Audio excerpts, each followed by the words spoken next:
Hello everyone, hope you are doing well. In this video, I will show how to fix mobile hotspot not working on Galaxy A16 5G.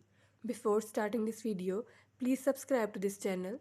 Let's start our video without wasting any time.